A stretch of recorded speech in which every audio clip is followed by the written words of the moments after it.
দোয়া কবুলের জন্য যে শর্তগুলো আছে, যে শর্তগুলো মেনে দোয়া করলে আল্লাহ সুবহানাহু ওয়া তাআলার কাছে দোয়া কবুল হবেই, এ ব্যাপারে একজন ঈমানদার জোরালোভাবে বিশ্বাস রাখবে, দৃঢ়ভাবে আল্লাহ সুবহানাহু ওয়া তাআলার প্রতি তার আশা থাকবে, আকাঙ্ক্ষা থাকবে যে তিনি দোয়া কবুল করবেন। সেই শর্তগুলো কি? যেগুলো পূরণ হলে আল্লাহ সুবহানাহু ওয়া তাআলা দোয়া ফিরিয়ে দিবেন না। তার ভিতরে ১ নম্বরের শর্ত হলো তাওহীদ থাকা, দোয়াটা আল্লাহর কাছে নিবেদন করা। আল্লাহর কাছে দোয়া করার পাশাপাশি যদি আল্লাহর কোনো সৃষ্টির কাছেও আপনি প্রার্থনা করেন তাহলে শিরক হয়ে গেল। আল্লাহর এই দোয়াটাতে আপনি পার্টনার সাব্যস্ত করে ফেলে নিরঙ্কুশ আল্লাহর কাছে চাওয়ার বিষয়টা আপনি নিশ্চিত করতে পারলেন না। আমি বলেছেন উদউনি আস্তাজিব লাকুম, তোমরা আমার কাছে দোয়া করো। আল্লাহ বলেছেন তার কাছে দোয়া করতে, তাহলে তিনি দোয়া কবুল করবেন, অঙ্গীকার করেছেন, ওয়াদা করেছেন। ঠিক একইভাবে নবী করিম সাল্লাল্লাহু আলাইহি ওয়াসাল্লামের একটি প্রসিদ্ধ হাদিস আমরা জানি, তিনি তার একজন প্রিয় সাহাবীকে উপদেশ দিয়ে বলেছেন ওয়াইদা সাআলতা ফাসআলিল্লাহ, যখন কিছু চাইবে তুমি, এই চাওয়াটা হবে কার কাছে? আল্লাহর কাছে। ওয়াইদা ইসতাআনতা ফাসতাইন বিল্লাহ, যখন সাহায্য প্রার্থনা করবে সে সাহায্যও চাইবে তুমি আল্লাহর কাছে। অতএব আমি দোয়াতে আল্লাহকে ডেকে ডেকে বলবো হে আল্লাহ, হে রব, হে মাবুদ। এভাবে আল্লাহর কাছে আমরা সম্বোধন করে দোয়া করব। যদি আমরা কোনো খাজা বাবাকে ডেকে বলি হে খাজা বাবা, হে অমুক, হে তমুক, হে পীর সাহেব, হে জীবিত মৃত ব্যক্তি, হে অদৃশ্যের ক্ষমতার অধিকারী, এরকম কোনো কিছু, কোনো সৃষ্টির কাছে যদি আমরা দোয়া করি তাহলে সেটা হবে সরাসরি শিরক, এবং সেই দোয়া কবুল হওয়ার ন্যূনতম কোনো সম্ভাবনা থাকবে না। তাহলে দোয়া কবুলের জন্য সর্বপ্রথম শর্ত হলো আল্লাহর কাছে শুধু দোয়া করা, দোয়ার ক্ষেত্রে আল্লাহর সঙ্গে আর কাউকে পার্টনার সাব্যস্ত না করা। এখনও আমাদের এই সমাজে আধুনিকতার এই সময়ে এসে দ্বীনি আলোচনা, কোরআন হাদিসের কথা এতভাবে, এত মাধ্যমে, এত মিডিয়াতে আমাদের কাছে পৌঁছে, এরপরও দুঃখজনকভাবে দেখা যায় মানুষ তার সন্তানহীনতার কষ্ট ঘোচবার জন্য, ব্যবসা বাণিজ্যে তার ক্ষয়ক্ষতি, এটা থেকে তিনি কাটিয়ে ওঠার জন্য, তারপর তার পেশাগত অন্য কোনো সমস্যা, সংকট, বিবাহ হচ্ছে না, নানা রকমের সমস্যা থেকে উত্তরণের জন্য এখনো মানুষ বিভিন্ন মাজারে যায় এবং মাজারে গিয়ে তিনি প্রার্থনা করেন। দেশে তো দেশে, দেশের বাইরেও বিভিন্ন মাজারে যান এবং মানুষ মনে করেন যে সেই মাজারে গিয়ে দোয়া করলে সেটা কবুল হবে। অথচ সেই কবরে যিনি শায়িত আছেন সেই মানুষটাও আল্লাহর সৃষ্টি এবং তিনিও দোয়া করেছেন স্বয়ং আল্লাহর কাছে। ইসলামের সাথে অন্য সব ধর্মের একটা মৌলিক পার্থক্যের জায়গা এখানে, যে ইসলাম তাওহীদকে স্টাবলিশড করতে বলে, যেটা অন্য ধর্মে, ইহুদি খ্রিস্টানদের ধর্মে মূলত তাওহীদ থাকলেও তারা সেটাকে নানাভাবে নষ্ট করে শিরকে পর্যবসিত করে ফেলেছে, মিশিয়ে ফেলেছে। মুসলমানের বৈশিষ্ট্যই এটা যে মুসলমান এই ললাট, তার দুহাত, তার কপাল, তার অস্তিত্ব, এগুলো শুধুমাত্র বিনীত হবে, উপস্থাপিত হবে, সেজদায় অবনত হবে শুধুমাত্র আল্লাহ তাআলার কাছে, আর কারোর কাছে না। এমনকি কোনো নবী রাসূলের কাছেও, নবী রাসূলগণ আমাদেরকে হেদায়েতের জন্য এসেছেন, তাদের ভালোবাসা আমাদের ঈমানের দাবি, কিন্তু তাই বলে তাদের কাছে কোনো প্রার্থনাও আমাদের করার কথা নয়। এই জন্য দোয়া কবুলের জন্য প্রধান শর্ত হলো নিরঙ্কুশ শুধু আল্লাহর কাছে চাওয়া এবং এই বিশ্বাস রাখা যে আল্লাহই একমাত্র সমাধান করতে পারেন। কোনো ভায়া, কোনো মিডিয়া, কোনো পীর, জীবিত মৃত কোনো ব্যক্তি, তিনি আল্লাহর কোনো এজেন্সি নেন নাই যে তার কাছে বললে তিনি আল্লাহর কাছ থেকে এটা পাইয়ে দিবেন। এটাই যদি হয় তাহলে হিন্দু ধর্মাবলম্বীদের বিশ্বাস আর আমাদের বিশ্বাসে কোনো পার্থক্য থাকবে না। তাহলে দোয়া কবুলের জন্য প্রথম শর্ত হলো আল্লাহর কাছে শুধু দোয়া করা এবং অন্য কারোর কাছে উপস্থাপন না করা। লৌকিক দোয়া অন্য কারোর কাছে তো করা যেতেই পারে, লৌকিক চাওয়া। লৌকিক চাওয়া কি? আপনি আমার কাছে একটা কলম চাইলেন, আমি আপনার কাছে 10টা টাকা চাইলাম, এটা হলো লৌকিক চাওয়া। অলৌকিক চাওয়া যেটা, সেটা একমাত্র হবে কার কাছে? আল্লাহ সুবহানাহু ওয়া তাআলার কাছে। সেখানে আর কাউকে শরীক করার কোনো সুযোগ নেই। দোয়া কবুলের দ্বিতীয় শর্ত হলো হালাল উপার্জন থাকা। একটি প্রসিদ্ধ হাদিস আপনারা জানেন, নবী করিম সাল্লাল্লাহু আলাইহি ওয়াসাল্লাম বলেছেন, একটা লোক অনেক দূর থেকে ধুলোমলিন, এলোমেলো চুল, তার নানা রকমের অবসাদ এবং ক্লান্তির ছাপ আছে শরীরে, দেহে, এরকম অবস্থায় এসেছে মক্কায়। তার মানে আল্লাহর ঘরে হাজিরা দেওয়ার জন্য, হজ ওমরা করার জন্য অনেক কষ্ট করে বহু পথ পাড়ি দিয়ে এসেছে। এই লোকটা এত কষ্ট করে এত ত্যাগ করে আসার পর যখন বাইতুল্লাহর চারপাশে তওয়াফ করতে করতে দুহাত তুলে আল্লাহর কাছে তিনি দোয়া করতে থাকেন, তার দোয়ায় যে আন্তরিকতা সেটা পরিষ্কার, তিনি যে পরিশ্রম করে এসেছেন তার ত্যাগ সেটা পরিষ্কার, এবং দোয়া কবুলের মতো একটা জায়গায় দোয়া করছেন সেটাও দিনের আলোর মতো পরিষ্কার। নবী করিম সাল্লাল্লাহু আলাইহি ওয়াসাল্লাম বলেছেন, অবাক করা বিষয় হলো নবী রাসূল হাদিসের আলোকে বুঝতে পারি আমরা যে এই লোকের দোয়া কবুল হওয়ার কোনো সম্ভাবনাই নেই। কারণ একটাই, যে তিনি তার যে দেহ গঠন করেছেন, তার যে সম্পদ গড়ে তুলেছেন, তার যে পোশাক আশাক শরীরের, এগুলো হারাম দ্বারা গঠিত। অর্থাৎ হারাম উপার্জন দ্বারা তিনি যদি নিজেকে সমৃদ্ধ করে থাকেন এবং হারাম ভক্ষণ করে থাকেন, তাহলে সেক্ষেত্রে এই ব্যক্তির দোয়া যত কষ্ট করে দোয়া করুক, যত কায় মনোবাক্যে দোয়া করুক, দোয়া কবুলের যত গুরুত্বপূর্ণ স্থানে গিয়ে দোয়া করুক, কাবা ঘরের ভেতরে ঢুকে দোয়া করুক, তার দোয়া কবুল হবে না। আন্না ইস্তেজাব লিযালিক। এই জন্য দোয়া কবুলের অত্যন্ত বড় এবং অন্যতম প্রধান একটা শর্ত হলো হালাল উপার্জন থাকা। আমরা অনেকেই উপার্জনের ক্ষেত্রে সততার ব্যাপারে আমরা দায়িত্বশীল নই, সচেতন নই, এবং আল্লাহ তাআলার কাছে আমরা দোয়া করেই যাচ্ছি দিব্যি, অথচ দোয়াগুলো কবুল হওয়ার সম্ভাবনা থাকছে না। এখন প্রশ্ন হতে পারে, যারা সারা জীবন ভুল পথে ছিলেন, হারাম উপার্জন করেছেন, তাহলে কি তাদের আর কোনো উপায় নেই? উত্তর হলো অবশ্যই আছে। আল্লাহ সুবহানাহু ওয়া তাআলা মৃত্যুর আগ পর্যন্ত আমাদেরকে সকল পাপ থেকে তওবার রাস্তা খোলা রেখেছেন। এমন কোনো পাপ, এমন কোনো অপরাধ পৃথিবীতে নেই যেই অপরাধ মানুষ করার পর আর ক্ষমার কোনো অপশন নেই, এরকম একটি পাপও নেই। সমস্ত অপরাধ মৃত্যুর আগ পর্যন্ত ক্ষমার সুযোগ সম্ভাবনা থাকে। অতএব মানুষের হক নষ্ট করেছি, আর্থিক অনিয়ম করেছি, দুর্নীতি করেছি, অপরাধ করেছি, অসঙ্গত উপায়ে অবৈধ হারাম উপায়ে উপার্জন করেছি, এখন কাজ হলো তওবা করা। তওবা দুটি পার্ট, একটা হলো আল্লাহর কাছে ক্ষমা চাওয়া, আর আরেকটি পার্ট হলো যার হক নষ্ট করেছি তার কাছে পৌঁছে দেওয়ার ব্যবস্থা গ্রহণ। এই দুটি ব্যবস্থা গ্রহণ করার পর আশা করা যায় আল্লাহ তাআলা কবুল করবেন দোয়া, এবং আগেরগুলো আল্লাহ তাআলা মাফ করবেন। দোয়া কবুলের দ্বিতীয় শর্ত তাহলে হালাল উপার্জন থাকা। 3 নম্বর হলো আল্লাহর প্রশংসা এবং নবী সাল্লাল্লাহু আলাইহি ওয়াসাল্লামের প্রতি দুরূদ প্রেরণ করা। দোয়ার আদব হলো আমরা দোয়া শুরু করব আল্লাহর প্রশংসা দিয়ে, আল্লাহর গুণকীর্তন করে, আল্লাহর গুণগান গেয়ে, আলহামদুলিল্লাহ রাব্বিল আলামিন আর রহমানির রহিম, এগুলো আল্লাহর প্রশংসা। আমরা নিজের ভাষায় আল্লাহর প্রশংসা করতে পারি, আরবিতেই করতে হবে জরুরি না।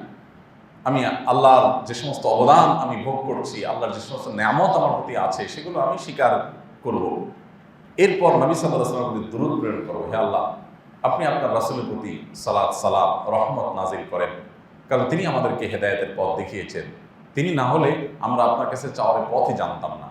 তার জন্য সালাত সালাম পেশ করা দোয়ার শুরুতে, এবং যা কিছু চাওয়া হয় এর শেষে আবার আল্লাহর প্রশংসা এবং নবীর প্রতি দুরূদ। তাহলে শুরুতে আল্লাহর প্রশংসা এবং সালাত সালাম, এবং শেষে আবার আল্লাহর প্রশংসা এবং নবীর প্রতি দোয়া বা দুরূদ, এটা করে তারপর দোয়ার ফিনিশিং হবে। নবী করিম সাল্লাল্লাহু আলাইহি ওয়াসাল্লাম থেকে একাধিক হাদিস বর্ণিত হয়েছে। তিরমিজির একটা হাদিস থেকে আমরা জানি, তিনি বলেছেন যে কোনো দোয়া যখন আল্লাহর কাছে মানুষ পেশ করে, যত ভালো দোয়াই হোক না কেন, সেই দোয়ায় যদি নবীর প্রতি দুরূদ না থাকে, তাহলে সেই দোয়াটা আসমান এবং জমিনের মধ্যে ঝুলন্ত থাকে, তার মানে কবুল হয় না। অন্য আরেকটা হাদিসে আসছে, নবী রাসূলুল্লাহ সাল্লাল্লাহু আলাইহি ওয়াসাল্লাম বলেছেন যে সমস্ত দোয়াই এটা আবৃত থাকে, এটা উন্মুক্ত হয় না, উন্মোচন হয় না, আল্লাহর কাছে পৌঁছে না, যতক্ষণ পর্যন্ত সেখানে নবী সাল্লাল্লাহু আলাইহি ওয়াসাল্লামের প্রতি দুরূদ যুক্ত না হয়। এই জন্য দোয়ার শুরুতে শেষে নবী রাসূলুল্লাহ সাল্লাল্লাহু আলাইহি ওয়াসাল্লামের প্রতি দুরূদ প্রেরণ করলে আমাদের দোয়া কবুল হওয়ার সম্ভাবনা তৈরি হবে। তাহলে তৃতীয়ত শর্ত হলো দোয়ার শুরুতে এবং শেষে আল্লাহর প্রশংসা এবং নবীর প্রতি দুরূদ থাকা।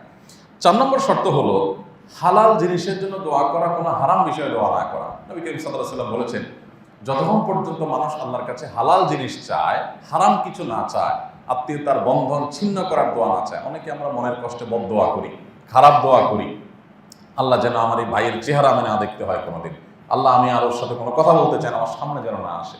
তো এগুলো হলো আত্মীয়তার সম্পর্ক ছিন্ন করার দোয়া, অথবা কোনো অবৈধ দোয়া। অনেক যুবক আছে যে হারাম সম্পর্ক, হারাম রিলেশন করেছে, জেনার সম্পর্কের সাথে জড়িত আছে, দোয়া করার জন্য মরিয়া হয়ে থাকে, কতভাবে দোয়া করা যায়, কিভাবে তার এই লক্ষ্য পূরণ হতে পারে সেজন্য সে দোয়া করে। তো এই দোয়া আল্লাহ সুবহানাহু ওয়া তাআলার কাছে কবুল হওয়ার সম্ভাবনা একেবারে ক্ষীণ। বরং এই হারাম জিনিসের দোয়া করার মাধ্যমে আরেকটা অপরাধ তিনি করলেন। আপনি ব্যাপারটা এমন হলো যে আমার কাছে আপনি আবেদন করলেন, ভাই আপনি যদি মনে কিছু না করেন আমি একটু আপনাকে একটা ঘুষি দিতে চাই। ব্যাপারটা কেমন হবে? আপনি আমাকে বললেন, ভাই আপনাকে আমি একটা চড় দিতে চাই, আমার খুব ইচ্ছা হচ্ছে, যদি আপনি if you permit me, sorry, যদি আমাকে একটু অনুমতি দিতেন, আমার তো মন চাইতেছে। ব্যাপারটা কেমন হবে? আপনার এই চাওয়া পূরণ হওয়া তো দূরের কথা, এই চাওয়ার কারণে আপনি যে অভদ্রতা দেখিয়েছেন, আপনি যে স্পর্ধা দেখিয়েছেন, সেজন্য আপনি আরো রোষানলে পড়বেন। এটাই তো স্বাভাবিক। তো আল্লাহর কাছে আপনি দোয়া করতেছেন, আল্লাহ আমি একটা হারাম সম্পর্ক করছি, অবৈধ সম্পর্ক করছি, আল্লাহ আমি যেন সাকসেস হই। ব্যাপারটা কেমন হবে? তো এই জন্য হারাম জিনিসের দোয়া এটা আল্লাহর কাছে কবুল হয় না। দোয়া করতে হলে কবুল হওয়ার ক্ষেত্রে দেখতে হয় যে আমি যে দোয়া করছি সেটা হালাল কিনা এবং বৈধ কিনা, কোনো অন্যায় কাজের দোয়া কিনা। কোনো অন্যায় কাজের দোয়া আল্লাহ তাআলার কাছে করলে সেটা কবুল হবে না। 5 নম্বর হলো যে আমরা যখন দোয়া করবো আল্লাহ তাআলার কাছে, তখন সেটা হবে অন্তর যেন দোয়ায় মনোযোগী থাকে। সেভাবে আমাদের অন্তর যেন অন্যদিকে না থাকে, অন্য মনস্ক না থাকে। অন্য মনস্ক মানুষের দোয়া আল্লাহ তাআলা কবুল করে না। নবী সাল্লাল্লাহু আলাইহি ওয়াসাল্লাম বলেছেন যে ইন্নাল্লাহা লা ইয়াকবালু আন দুআ তালবিল্লাহ, যে অন্তর উদাস, হাত তুলে দোয়া করছে, মুখে জ্বলছে, কিন্তু তার অন্তরে অন্যান্য চিন্তা, আল্লাহর প্রতি তার মনোযোগ নেই, এই দোয়া আল্লাহ তাআলা কবুল করবেন না। আপনি কোনো মানুষের কাছে কিছু চাইছেন, ধরুন একজন ভিখারি আপনার কাছে কিছু চাইছে, হাত পেতে বলছে স্যার কিছু দেন, ভাই কিছু দেন, আবার এদিকে সে আরেকজনের সাথে দুষ্টামি করছে বা অন্য মনস্ক, বা এদিকে ফোনে কথা বলতেছে, বা তার মনোযোগটা আপনার দিকে নাই, আপনি খেয়াল করতে পারছেন, তো নিশ্চয়ই আপনি তাকে কিছু দেওয়ার জন্য মানসিকভাবে ইন্সপায়ার্ড হবেন না। কারণ সে হাত দিয়ে আপনার কাছে চাইছে, কিন্তু তার চেহারা ছবি বলছে যে তার মনে অন্য কোনো ধান্দা, অন্য কোনো চিন্তা ভাবনা। যখন সর্বান্তঃকরণে মনোযোগের সাথে পরিপূর্ণ মনোযোগ নিয়ে আপনার কাছে চাইবে, তার চেহারার চাহনি, তার চোখের চাহনি, তার হাত, তার পুরো বডি, তার পুরো শরীর দেখে বোঝা যাবে যে সে একেবারে সামগ্রিকভাবে সে আপনার কাছে চাইছে, মনে প্রাণে চাইছে যেটাকে বলে, সেখানে মনোযোগের কোনো ঘাটতি নেই। তখন আপনি তাকে দেওয়ার জন্য প্রস্তুত হতে পারেন। ঠিক একইভাবে আল্লাহর কাছে আমরা অনেকে দোয়া করি, জাস্ট দোয়া জপি মুখ দিয়ে, কি বলি সেটা তো বুঝিও না, আবার অন্য মনস্ক, শরীর চুলকাচ্ছি, অন্য চিন্তা করছি, দোয়া করতে করতে শুধু মুখে বলছি, এটা দোয়া কবুল হওয়ার কোনো লক্ষণ নয়। কারণ দোয়া কবুল হওয়ার জন্য এটা জরুরি যে আমাদের অন্তর আল্লাহর দিকে রুজু থাকবে এবং পরিপূর্ণ মনোযোগ নিয়ে আমরা বিনয়ের সাথে দোয়া করব। দোয়া কবুলের জন্য 6 নম্বরের শর্ত হলো দোয়া যে কবুল হবে সেই ইয়াকিন করা, দৃঢ়তার সাথে বিশ্বাস করা যে ইনশাআল্লাহ দোয়া কবুল হবে। আমরা অনেকে মনে করি যে আমাদের দোয়া কি আর কবুল হবে, আমি গুনাহগার মানুষ, আমার দোয়া কি কবুল হবে? এরকম দোদল্যমানা মানুষের দোয়া আল্লাহ তাআলা কবুল করেন না। আপনার দৃঢ় বিশ্বাস থাকবে যে আমি দোয়ার শর্তগুলো যেহেতু পূরণ করেছি, হাদিসের ভাষ্য মোতাবেক আমার দোয়া ফিরিয়ে দেওয়া হবে না।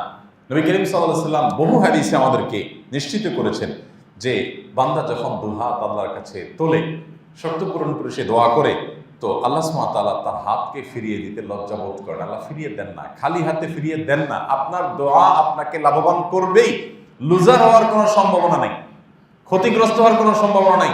আপনি দোয়া করতে থাকেন, দোয়া আপনার কবুল হবেই হবে। আপনি হয়তো বলতে পারেন যে দোয়া তো অনেক সময় কবুল হয় না, তো সে উত্তরে আমরা আসছি যে কবুল হয় না যে আমরা মানে খোলা চোখে দেখি, সেটার আসলে ব্যাখ্যাটা কি? যেহেতু নবী সাল্লাল্লাহু আলাইহি ওয়াসাল্লামের ওয়াদা রয়েছে, কোরআনের ওয়াদা রয়েছে, বিধায় আমাদের উচিত হবে দৃঢ় বিশ্বাস নিয়ে আল্লাহর কাছে দোয়া করা। নবী করিম সাল্লাল্লাহু আলাইহি ওয়াসাল্লামের একাধিক হাদিস থেকে আমরা এই বিষয়ে নির্দেশনা পাই। যেমন একটা হাদিস আমরা জানি যে নবী রাসূলুল্লাহ সাল্লাল্লাহু আলাইহি ওয়াসাল্লাম বলেছেন যে উদউল্লাহ ওয়া আনতুম মুকিনুনা বিল ইজাবা, তোমরা আল্লাহর কাছে দোয়া করবে এরকম মানসিকতা নিয়ে যে তোমার মনের মধ্যে দৃঢ় বিশ্বাস থাকবে যে আল্লাহ আমার দোয়া কবুল করবেনই করবেন। শয়তান আমাদের মনের ভিতরে একটা ওয়াসওয়াসা ঢোকায়, সেটা হলো যে আমরা এত পাপিষ্ট মানুষ, এত খারাপ মানুষ, আমি কত গুনাহ পাপাচার করি, আমার দোয়া কি আল্লাহ কবুল করবেন?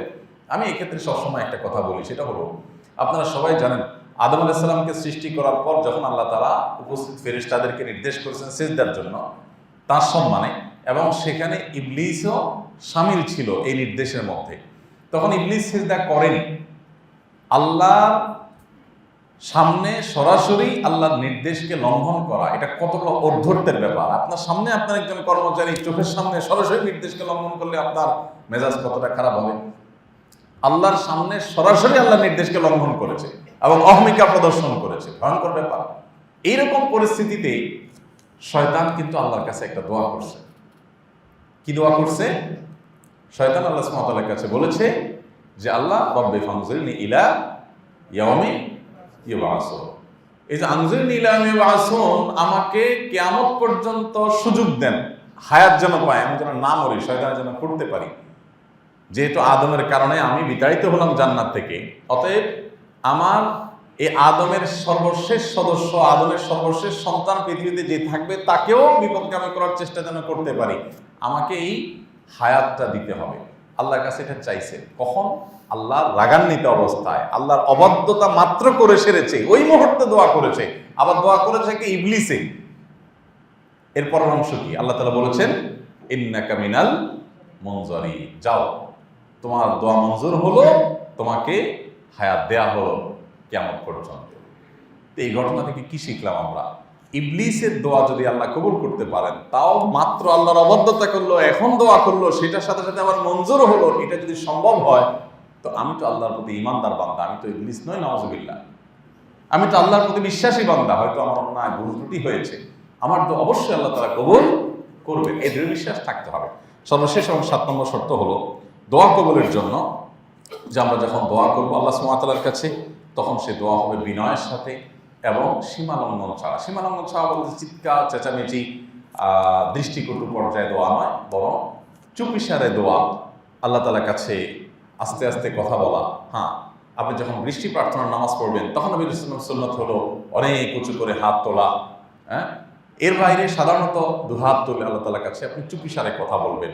কিছুটা আওয়াজ হলে সেটা দোষণীয় নয়, কিন্তু বিনয়ের সাথে। আল্লাহ বলেছেন উদউ রাব্বাকুম তাদাররুআন ওয়া খুফিয়া, তোমরা তোমার রবকে কেঁদে কেঁদে এবং গোপনে গোপনে দোয়া করবে। ইন্নাহু লা ইউহিব্বুল মুতাদিন, কারণ আল্লাহ তাআলা সীমালঙ্ঘনকারীকে পছন্দ করেন না। তাহলে এই শর্তগুলো যদি আমরা মেনে আল্লাহ তাআলার কাছে দোয়া করতে পারি, ইনশাআল্লাহ সে দোয়া আল্লাহ তাআলা ফিরিয়ে দিবেন। আবার এক নজরে বলছি, 1 নম্বর হলো আল্লাহর প্রতি তাওহীদ, এ বিশ্বাসী হওয়া, দোয়া শুধু আল্লাহর কাছেই করা, অন্য কোনো মানুষকে, জীবিত মৃত মানুষকে দোয়ার জন্য সম্বোধন না করা, শুধুমাত্র আল্লাহর কাছেই দোয়া নিবেদন করা। 1। দ্বিতীয়ত হলো হালাল উপার্জন করা, হারাম বক্ষণকারী ব্যক্তির দোয়া কবুল হয় না। তৃতীয়ত হলো দোয়ার শুরুতে এবং শেষে আল্লাহর প্রশংসা এবং নবীর দরুদ থাকা। চতুর্থ হলো আল্লাহর কাছে কোনো অবৈধ হারাম অন্যায় জিনিস না চাওয়া, সেক্ষেত্রে দোয়া কবুল হওয়ার সম্ভাবনা থাকবে। আর 5 নম্বর হলো আমরা যখন দোয়া করব তখন পরিপূর্ণ মনোযোগ আল্লাহর প্রতি থাকবে। অন্য মনস্ক হয়ে দোয়া করলে সে দোয়া কবুল হবে না। এবং 6 নম্বর হলো দোয়া করছি, এই দোয়া আল্লাহ কবুল করবেন, সে বিশ্বাস দৃঢ়ভাবে আল্লাহর প্রতি রাখা। এবং সর্বশেষ 6 নম্বর হলো কেঁদে কেঁদে বিনয়ের সাথে, বিনয় অবনত হয়ে এবং চুপির সাথে আল্লাহ তাআলার কাছে দোয়া করা। এই 7টি বিষয় লক্ষ্য করলে ইনশাআল্লাহ আল্লাহ তাআলা আমাদেরকে দোয়া ফিরিয়ে দিবেন না। এরপরে সর্বশেষ পয়েন্ট হলো যেটা বলছিলাম, যে আমরা অনেক সময় সব শর্ত পূরণ করে দোয়া করি, তারপরে দোয়া কবুল হয় না। এর কারণ কি? এর উত্তর হলো যে দোয়া কবুলের 3টি স্তর আছে। নবী করিম সাল্লাল্লাহু আলাইহি ওয়াসাল্লাম বলেছেন, কখনো কখনো মানুষ যা চায় তৎক্ষণাৎ তা দিয়ে দেওয়া হয়। এটা হলো একটা অপশন। দোয়া কবুলের আরেকটা ফরম্যাট হলো মানুষ চেয়েছে আল্লাহর কাছে একটা জিনিস দুনিয়াতে, আল্লাহ সেটা দিল না। একজনের সন্তান হয় না, এত দোয়া করে, এতভাবে দোয়া করে, মক্কা যায়, মদিনা যায়, নামাজের পরে ভোর রাতে তাহাজ্জুদে বিভিন্নভাবে, বাট দোয়া কবুল হচ্ছে না। তো আল্লাহ রাব্বুল আলামিন এই ব্যক্তিকে এই কাঙ্ক্ষিত জিনিসটা না দিয়ে তার জন্য আখিরাতে বিনিময় রেখে দিবেন, এবং সেই বিনিময় যখন পাবে সে, তখন তার কাছে মনে হবে যে আমার দুনিয়াতে আরো যে দোয়াগুলো কবুল হয়েছে সেগুলোও যদি কবুল না হতো, এটা আমার জন্য বেস্ট হতো। কারণ সেই চাওয়া পূরণ হওয়াটা সীমিত সময়ের জন্য, আর এটা অনন্তকালের জন্য হতো। কখনো কখনো আল্লাহ তাআলা বান্দার জন্য দোয়ার কাঙ্ক্ষিত বিষয় না দিয়ে তার চেয়ে বেটার জিনিস রেখে দেন।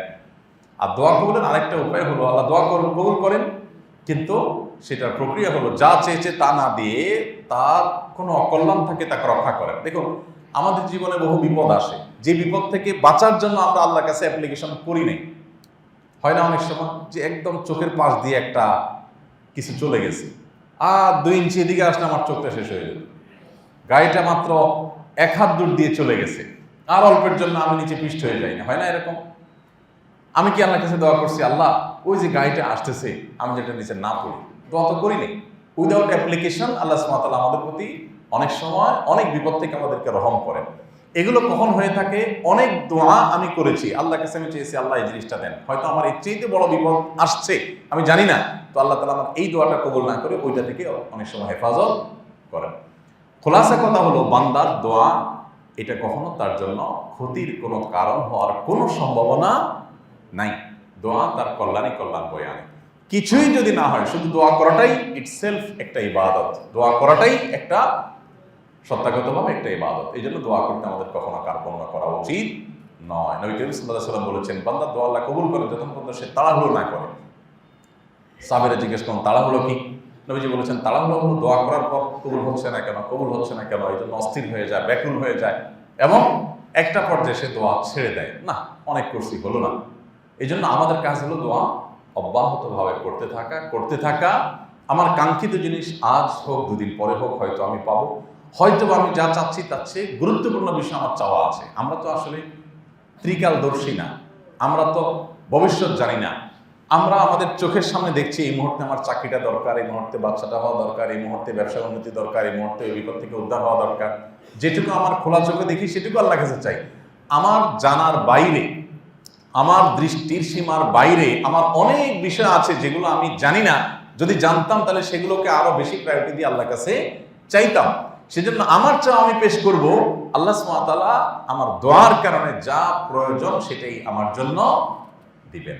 এই জন্য ভাইরা, দোয়া করতে কখনো কার্পণ্য, কখনো অলসতা, কখনো অবসাদ যেন আমাদের না আসে, এটাকে অনবরত করতে থাকা উচিত। বাংলাদেশের প্রেক্ষিতে আমরা ম্যাক্সিমাম মানুষ দোয়ার সমস্ত কন্ট্রাক্টারই এটা আমরা হুজুরদের হাতে তুলে দিই, এবং আমাদের ছেলে হয়েছে, ছেলে হওয়ার আগে মুসলমানি, তারপর বিল্ডিং করব, ফ্ল্যাটে উঠবো, হ্যাঁ, বাবা মা মারা গেছে তাদের জন্য দোয়া করব, নতুন গাড়ি কিনেছি, যত আইটেম আছে দোয়ার, সমস্ত আইটেমগুলো আমরা হুজুরদের কাছে এনে হাজির করি বলে হুজুর একটু দোয়া করে দিয়ে। তো এতে হুজুরদেরও লাভ, কারণ আপনারা দুনিয়াবি দোয়া করলে একটু পয়সা করে দিবেন, হাদিয়া তোফা দিবেন, হ্যাঁ, একটু তবরক মিষ্টি দিবেন, খাওয়ান দাওয়ান হবে, ভালোই আয় রোজগার হবে। আর আপনারা চিন্তা করেন যে আমি গুনাহগার মানুষ, আমার দোয়া কবুল হয় না হয়, আর আল্লাহ তাআলার কাছে যে সুন্দর করে হুজুর বলতে পারে, আমি তো এত সুন্দর করে বলতে পারি না। এই কারণে আমরা অনেকে দোয়া করি না, এটা ভুল।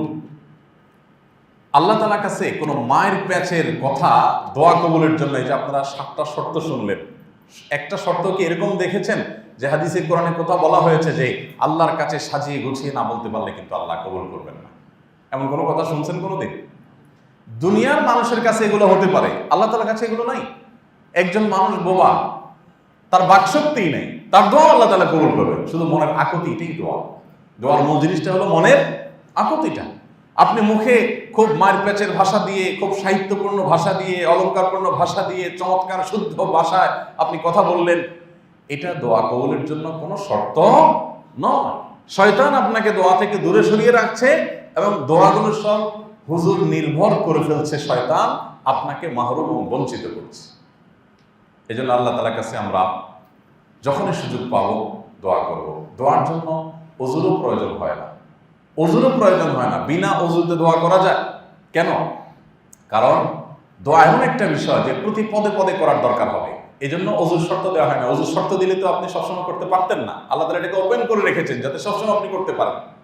নবী করিম সাল্লাল্লাহু আলাইহি ওয়াসাল্লাম বলেছেন, এমন কি কারোর জুতার ফিতাটা ছিঁড়ে গেছে, সামান্য সমস্যা, নিজে নিজে ঠিক করে ফেলা যেতে পারে, এই জিনিসটাও যেন সে আল্লাহর কাছে চেয়ে নেয় এবং এটাকেও মনে করে আল্লাহ এই ছোট ক্ষুদ্র বিপদে আমি আপনার সাহায্য চাই। এর নাম হলো বন্দেগী, এর নাম হলো দাসত্ব, এর নাম হলো আল্লাহর প্রতি মনোনিবেশ করা। প্রিয় নবী সাল্লাল্লাহু আলাইহি ওয়াসাল্লামের পুরো জীবনে যদি আপনি স্টাডি করেন, দেখবেন যে ঘুম থেকে উঠা থেকে নিয়ে আবার ঘুমানো পর্যন্ত প্রতিটি পদক্ষেপে দোয়া। আপনি মিলিয়ে দেখেন, ঘুম থেকে উঠছেন, সাথে সাথে দোয়া, আলহামদুলিল্লাহিল্লাযী আহইয়ানা বা'দা মা আমাতানা ওয়া ইলাইহিন নুশুর, আছে না নাই? এরপর আপনি ওয়াশরুমে যাচ্ছেন, ঢোকার আগে দোয়া, ওয়াশরুম থেকে সেরে বেরিয়ে আসছেন, দোয়া, ওযু শুরু করছেন, বিসমিল্লাহ, দোয়া, ওযু শেষে আবার দোয়া, আপনি আবার বাসা থেকে বের হচ্ছেন, মসজিদের দিকে যাচ্ছেন, বিসমিল্লাহি তাওয়াক্কালতু আলাল্লাহ, আপনি দোয়া পড়ে বের হচ্ছেন। আবার মসজিদে আসতে আসতে একটা দোয়া আছে, মসজিদে ঢোকার সময় আলাদা দোয়া আছে, মসজিদে ঢোকার পর নামাজ পড়তে সেটা তো ইটসেলফ দোয়া। এরপরে মসজিদ থেকে বের হচ্ছেন, আল্লাহুম্মা ইন্নী আসআলুকা মিন ফাদলিকা, আবার দোয়া। আপনি দোকান খুলছেন বিসমিল্লাহ বলে, দোয়া। আপনি বাজারে যাচ্ছেন, সেখানে আলাদা দোয়া। এমনকি আপনি খাবার গ্রহণ করছেন দোয়া, খাবার শেষ করছেন দোয়া, ঘুমের শুরুতে আবার দোয়া, বিছানা যাচ্ছেন সেখানে আবার দোয়া, পুরো জীবনটা দোয়াময়। ভাইরা আমার, দোয়াকে যদি আমরা বুঝে বুঝে নিবেদন করতে পারতাম তো দোয়াকে এনজয় করতাম। দোয়া আমাদের কাছে বোঝা হতো না, মজা হতো। আমি সবসময় বলার চেষ্টা করি, ইবাদত হয় মজা পেয়ে করবেন আর না হলে বোঝা মনে করবেন। ইবাদতে হয় মজা হবে না বোঝা হবে, দুইটার একটা। হয় মজা হবে আর না হয় বোঝা হবে। বোঝা মানে আল্লাহ ফরজ করছেন তাই করতে হয় করলাম, এটা হলো বোঝা।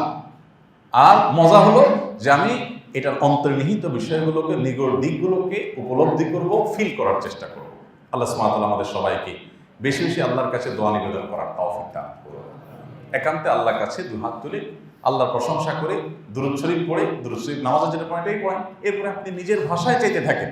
এমনকি আরবিতে দোয়া আপনি জানেন না, কোনো অসুবিধা নেই, আপনি নিজের ভাষায় আল্লাহর কাছে চাইতে থাকেন। আল্লাহ আমার নিজের মুক্তি, জাহান্নাম থেকে মুক্তি চাই, বাবা মার জন্য, সন্তানের জন্য, ফ্যামিলির জন্য, দেশের জন্য, গোটা বিশ্বের জন্য আমরা আল্লাহর কাছে দোয়া করবো। কোনো প্রকার হেজিটেশন যেন না হয়। সারা জীবন শুধু, অনেকে বলে হুজুরের সাথে দোয়া করি শেখার জন্য। হুজুরের সাথে কত বছর শিখবেন? সেই ছোটবেলা থেকে শুরু করছেন, হুজুর হাত তোলে আপনিও হাত তোলেন, হুজুর হাত নামান আপনিও হাত নামান, হুজুরের সাথে তুলছেন ভালো কথা। হুজুরের হয়তো আজকে আল্লাহর কাছে 4টা জিনিস চাওয়া দরকার, চাইছেন, হুজুরের দোয়ার অপশন শেষ, হুজুর হাত নামায় বলছেন। আপনার হয়তো আজকে একটু পেটে ব্যথা আছে, আরেকটা এডিশনাল দোয়া আছে, আপনি সেটা করতেছেন না। এমনকি আমাদের সমাজে দেখবেন যে হুজুরের সাথে দোয়া করার পর হুজুর হাত নামায় ফেলছেন, কেউ যদি তারপরও আরো দোয়া করে, তার আরো আল্লাহর কাছে চাওয়া আছে, তখন আশপাশ থেকে মানুষ এরকম গুদা মারে। এটার মানে কি? আরে এটা হুজুর নামায় ফেলছে, তুমি কি করতেছো এখন? আছে না নাই? তো এটা দোয়ার মর্ম না বোঝার কারণে, আরে ভাই হুজুরের আজকে এই পর্যন্তই দরকার, উনি শেষ করছেন, গুড, আমার আরো দরকার আল্লাহর কাছে, আমি আরো চাইবো, সমস্যাটা কোথায়?